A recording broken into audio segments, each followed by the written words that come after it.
আজি ইয়াত উপস্থিত আমাৰ ইলেকশ্যন অফিচাৰ আমাৰ পলিটিক্যাল ৰেকগনাইজ পলিটিক্যাল পাৰ্টিৰ ৰিপ্ৰেজেণ্টেটিভসকল আমাৰ সাংবাদিক বন্ধুসকল পোনপ্ৰথমে আপোনালোকক ধন্যবাদ জনাইছোঁ যে আজি আপোনালোক এইখন সভাত উপস্থিত হৈছে আপোনালোকে জানে যে যোৱা 8 ডিচেম্বৰত আমাৰ ড্ৰাফট ইলেক্ট্ৰল ৰোল পাব্লিছ হৈছিলে এখন খচৰা ভোটাৰ তালিকা প্ৰকাশ পাইছিলে এইটো আমাৰ স্পেচিয়েল সামাৰী ৰিভিজন ষ্টাৰ্ট হৈছিলে আৰু 21 জানুৱাৰীলৈকে আমাৰ প্ৰপত্ৰ যিবিলাক আমাৰ ক্লেইমছ অবজেকশ্যনছ ফৰ্ম 6, 7 আৰু 8ৰ যোগেদি আমি ফৰ্মবিলাক গ্ৰহণ কৰিছিলোঁ এপ্লিকেশ্যনবিলাক গ্ৰহণ কৰিছিলোঁ আৰু সেই গ্ৰহণ কৰাৰ পিছত আমি প্ৰচেছিং কৰিলোঁ আমাৰ BLO ছুপাৰভাইজাৰ আমাৰ AERO আৰু ERO এওঁলোকৰ যোগেদি আমি এইটো প্ৰচেছিংখিনি কৰিলোঁ আৰু প্ৰচেছিংখিনি হোৱাৰ পিছত এতিয়া আজি আমি ফাইনেল ইলেক্ট্ৰল ৰোল 8 ফেব্ৰুৱাৰীত আজি আমি আমাৰ পূৰ্ণাংগ যিখন ভোটাৰ তালিকা সেইখন আজি প্ৰকাশ পাইছে ইয়াৰ লগতে আৰু এটা কথা মই জনাই থওঁ আপোনাক নাম্বাৰছখিনি মই দি আছোঁ ইয়াৰ লগতে দুটা কথা জনাই থ'ব খুজিছোঁ যে যোৱা বছৰ যেতিয়া আমাৰ স্পেচিয়েল সামাৰী ৰিভিজন হৈছিলে তেতিয়া আমাৰ ডিলিমিটেশ্যনটো হোৱা নাছিলে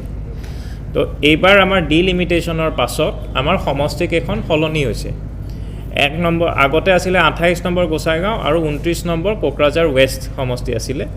এইবাৰ আমাৰ 1 নম্বৰ গোসাইগাঁও আৰু 5 নম্বৰ পৰ্বতজোৰা সমষ্টি এইবাৰ আমাৰ গোসাইগাঁও ইলেকশ্যন ডিষ্ট্ৰিক্টৰ অন্তৰ্ভুক্ত হৈছে আৰু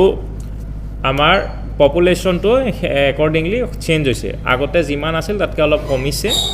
কিন্তু তাৰ পিছতো আমি ওভাৰঅল যদি চাওঁ বিশেষ সিমান চেঞ্জ অহা নাই কিন্তু আমাৰ গোটেই জিঅ'গ্ৰাফিটো বদলি গৈছে আগতে আমি যি দতমা পাৰ্টখিনি আছিলে এইবিলাক আমাৰ এতিয়া আমাৰ ফালে নাই এইটো প্ৰথম কথা দ্বিতীয় কথাটো হ'ল যে 21 তাৰিখলৈকে যিখিনি ফৰ্ম আহিছে আমি সেইখিনিহে এতিয়া প্ৰচেছিং কৰিছোঁ এইটো আমাৰ ইলেকশ্যন কমিশ্যনৰ ফালৰ পৰা ইনষ্ট্ৰাকশ্যন দিয়া গৈছিলে 21 তাৰিখলৈকে যিখিনি আহিছে 21 জানুৱাৰীলৈকে আমি সেইখিনি প্ৰচেছিং কৰিছোঁ ইয়াৰ পিছতো মানুহে এপ্লাই কৰি আছে এতিয়াও এপ্লাই কৰিব পাৰে ফৰ্মখিনি আহি আছে এইটো আমাৰ প্ৰচেছিংটো চলিয়ে থাকিব এতিয়াও সেই প্ৰচেছিংটো নমিনেশ্যনৰ আগমুহূৰ্তলৈকে 10 দিন আগলৈকে নেকি কিবা এটা ডেট এটা আছে সেই কাট অফলৈকে আমাৰ নমিনেশ্যনটো কি কয় আমাৰ প্ৰচেছিংখিনি চলিব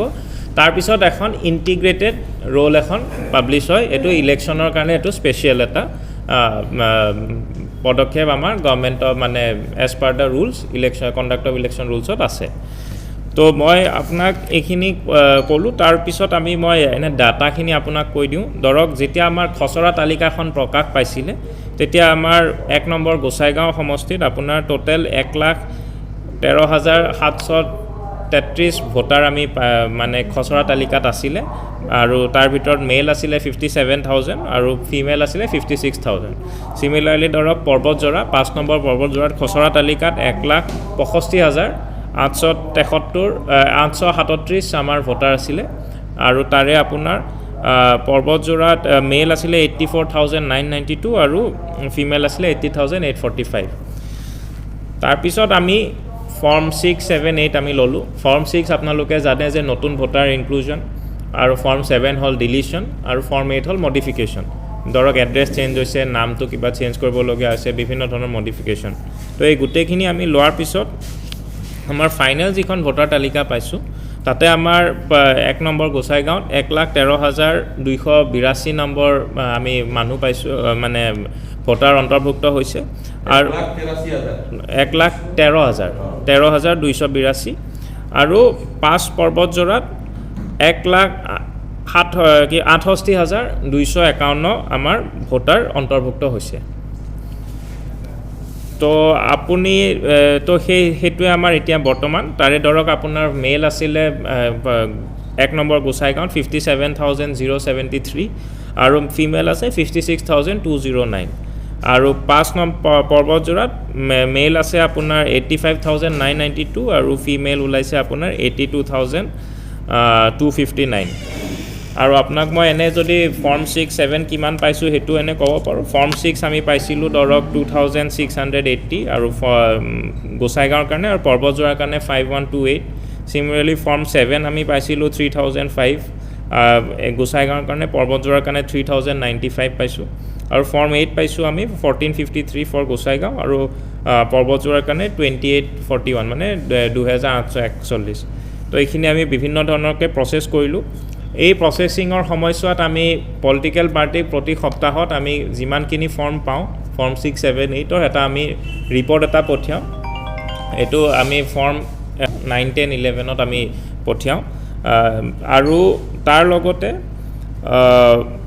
আমাৰ যে 2বাৰ নে 3বাৰ আমি মিটিঙো পাতিছোঁ। তো পলিটিকেল পাৰ্টিখিনিৰ লগত ডিছকাশ্যনো হৈছে, ৰেকগনাইজ যিখিনি আমাৰ পলিটিকেল পাৰ্টি আছে। আৰু এটা লগতে মই তথ্য এটা দি থওঁ যে আমাৰ এইবাৰ 1 নম্বৰ গোসাইগাঁৱত 149টা পলিং ষ্টেচনছ আছে আৰু 5 নম্বৰ পৰ্বতজোৰাত 217টা পলিং ষ্টেচনছ আছে। এইটো সেইকাৰণে আপোনালোকে যদি চাই যোৱাবাৰৰ লগত আমাৰ এইটো কম্পেয়াৰ কৰিব নোৱাৰিব, কাৰণ এইবাৰ ডিলিমিটেশ্যনৰ পিছত গোটেই বস্তুটো বদলি গৈছে। তো মোৰ ফালৰ পৰা এইখিনি আছিলে। আৰু এই ভোটাৰ তালিকাখন পূৰ্ণাংগ ভোটাৰ তালিকা আমাৰ পলিটিকেল পাৰ্টিসকলক এটা কপি দিয়া যাব আৰু আমাৰ ইলেকশ্যন অফিচতো উপলব্ধ হ'ব।